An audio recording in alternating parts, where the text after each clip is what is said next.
Hey, Louise. Hi, Sarah. How's it going? It's going well. How about you? Good, good. It's Sad. always when you ask that question before our chapter review, it's always hard to answer. Yeah, Are you talking about how's it going after reading this? Eh, yeah, how's it yeah. going in general? Pretty good.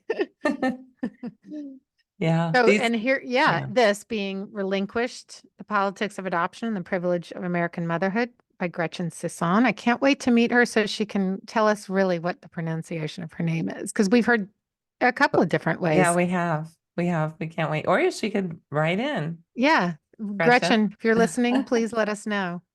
Let us Uh, know. These chapters, they're two short stories about people, Sarah and Erica. and Erica, They greatly affected me more than even the other stories, back to back.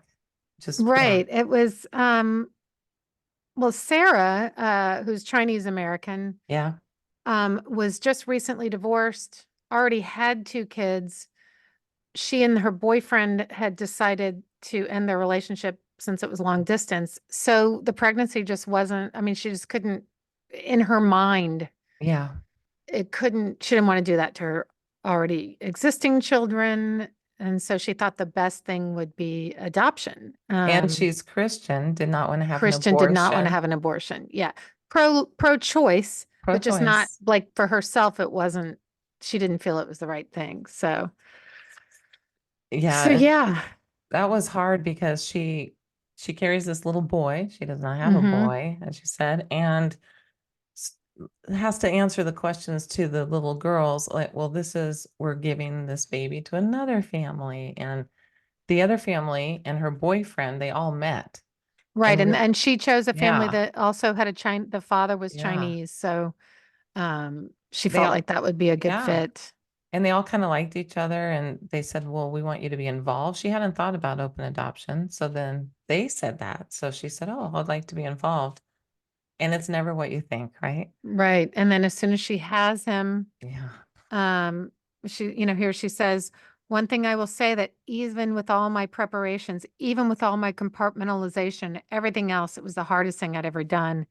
The social worker came and she couldn't stop crying. And Yeah. she had a friend there who was like, you can change your mind. This is your baby. You can keep the baby. And she felt this obligation Yeah. Because it had to been the going adoptive along. right. And so and same with the boyfriend. He was like, well, we did say we were going to do it when we were both in a sound state of, because he too was emotional. Yes. But then they both decided, oh no, this was just our emotions and we won't feel like this later. But no, Yes.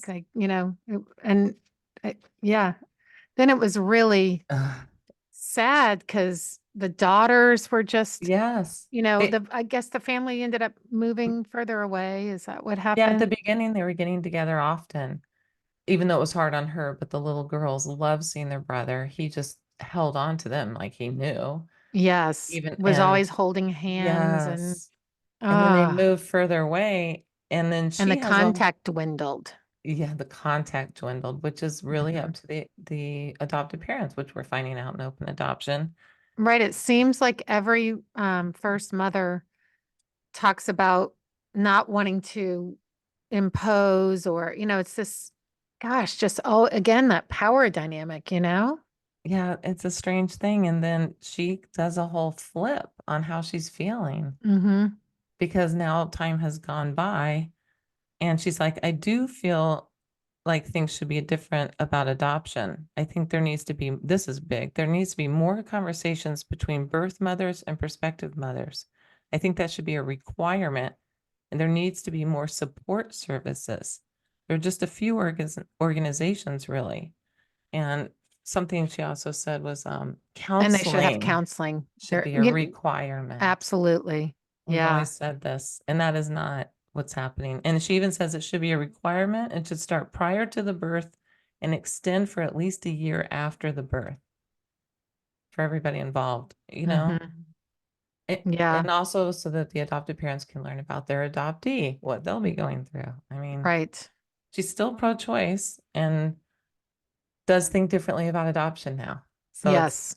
I think that too is a recurring theme from all these little first person essays Yeah. that we've read from the first mothers. Then Erica. Yeah, and then Erica relinquished in 2000, and then Gretchen spoke to her in 2010 and again in 2020. She was from a really Catholic Yes. Midwestern family. She was 16. 16. Um, she'd had lots of issues at school and Yeah. with substances, but when she got pregnant, she was clean. And not just that, I like this one is the one that really just because it's the timeline, right? She's 16 and thinks one thing. hmm 10 years later, then 10 years later, what the Yeah. bigger thing is. And so her opening, Erica, I just wish that adopted families would understand that their happiness and their joy and their life and this child, there's another woman who has grief in that. How do you balance that juxtaposition? Mm. I like that opening. God, It's yesterday at work, I was around a little baby who had been born 3 months premature, and she's now uh technically is 5 months older, but was really like an 8 week old, like oh tiny. little. And just I watched her mom and her together and the bond, and it just Yeah. really was more poignant to see that and to read this, and Yes. and God, it's so Yeah. That will heart-wrenching. Yeah. when you really put yourself in the place of the baby and the mother and Right. oh yeah. I mean, Sad. just how attached, and that it's, yeah, I don't know. I don't even know what She to say she about it. had she had some interesting she had the social worker, right? This was the social worker who was also an adoptive parent, An correct? adoptive parent. And so Right. she And was was on the thinking verge of adopting. she thought she was so helpful when she was Right. 16.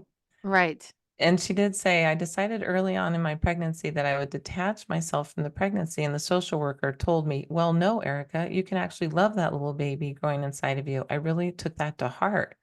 And I loved her and I would talk to her and I was kind of amazed what was happening in my body. So she bonds. Right. Of course. And here's what the Hmm. social worker said, though.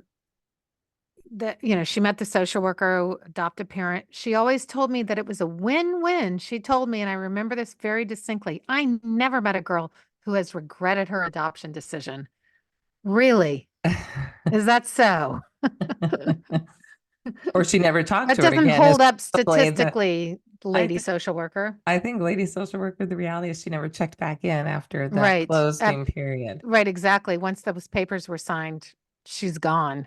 I hope that Maybe an obligatory follow-up, but they that was mail her a probably it. copy of this. Yes.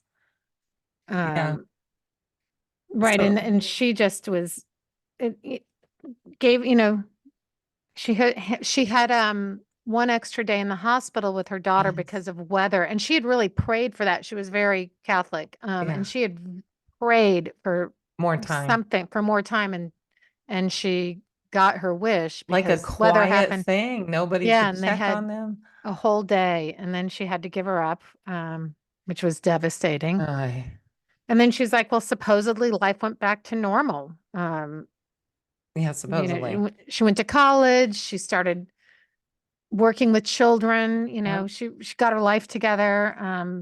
And she was in touch with her child off and on, Yes, right? And for years. And then that became, well, also was controlled by the adopted parents. It became very, uh, I don't know what the word was, but few and far between and infrequent. Yeah. infrequent, right? Thank you.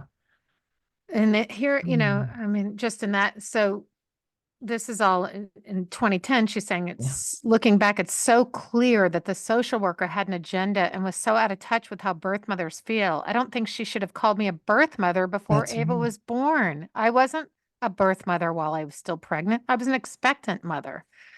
I wish that I would have had all my options laid out to me. And Hmm.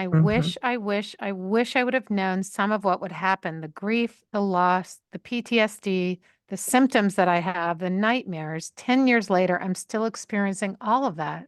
Yeah, and that's in 2010. And no one's ever said that. I love that nugget. I was an It just expectant brought tears to mother, my eyes reading right? that. Yeah, you're not a birth mother. You're not some factory.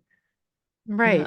You're an You know, expectant mother that you're not doesn't at know a yet. puppy mill. No. And she says at the end of that 2010 too, it's part of the grip that adoption has on you. It's not ending. There's no end in sight. You have to learn how to find your voice. That's what the oppressed need to do. Find their voice. Yes. Gives me chills just saying. And she gives good advice. Yeah. Don't take it lightly. Don't look at this like you'll be able to go back to your life because you won't be able to. You will now be a mother without a child. Yeah. It made I me just, think and of then our that, mothers, yeah, actually. I know. Mm. Yeah. So, now it's 2020, uh, and her daughter is now 18, right? 20. Oh, She 20, was right. born in 20. So Right. she has reached out to her and they're having and The- they're having a relationship, yeah. like a slow one, but it's happening. And as we know, reunion's hard because this is now a grown child, parent with different parents who has mixed feelings maybe of their own. They haven't figured out with all of this, trying to get to know the mother, and the mother's hesitant. And it's never what we think, like, oh, now they're in touch. And it's hard. This is And so layered.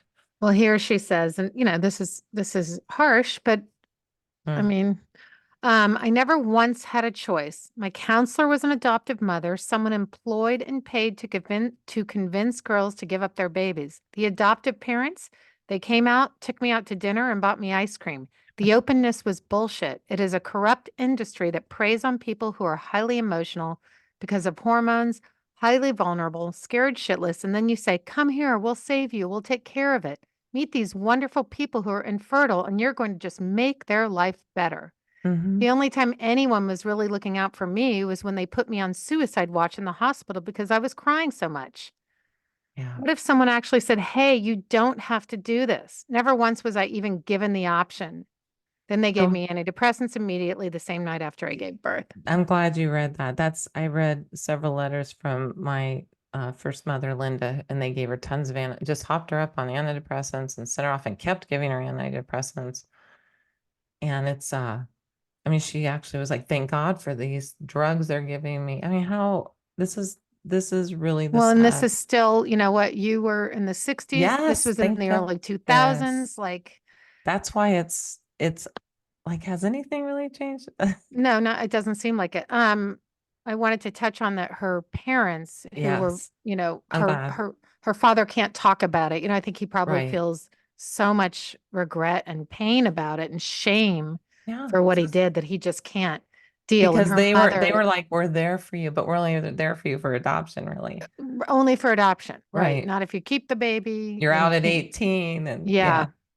I don't know. Didn't she also talk about how she's now, like that Oh, she's yeah. fully in support of having a parenting plan and but also of abortion. Yeah. And that if not for, it's a struggle for her to because her She's Catholic. Ava's actually doing no, not even because no, forget the Catholic. Now Yeah. she's like after this experience, and that she would have an abortion now if she got Yeah. pregnant, but that Ava is seemingly doing well. So it's kind Right. of a Well, she says, struggle. would she have done that well with me? Right. Right. But we always Yeah. talk about that. You Yeah. that's the thing you'll never know. None of us will You'll ever never know. know. No. Nor was it. Yeah, this is the Here's the very reason. end. I would not recommend adoption to anybody ever. And yet I don't know if I would have changed it because of how she turned out. She has so much love around her. Her parents love her. You can just tell she's adored by her parents, and I adore her in my own way. And we can never know what else could have been. Hers was particularly sad. Yeah, I know. It really shook me. I thought you'd feel the same. Yeah. On all levels. Right? Yeah. Right, because now it's like 20 Yeah. years later and the Yeah. whole, Yeah. yeah. Mm. Well, thanks, Gretchen, for making us cry. Yeah, Thank you and for this well, work, honestly. and Thank thank you. you to these women for Yes. telling their stories and Yeah. being so brave and honest and Yeah. I you know. I know, hope they're hearing things. I hope. you know, Yeah. that maybe they've been sent some of this that, you know, it's publicly being discussed, not just by us. I see it a lot of places. And Yeah. this is a very important book. I'm going to be sharing this with people. Me too. Maybe they Me won't too. read it, but maybe one day they will. Well, I love you, friend. Love you too. And And I'll be seeing you in a minute. We have Ellen coming on. yeah, So she's lovely. Okay, see you yeah, soon. see you soon.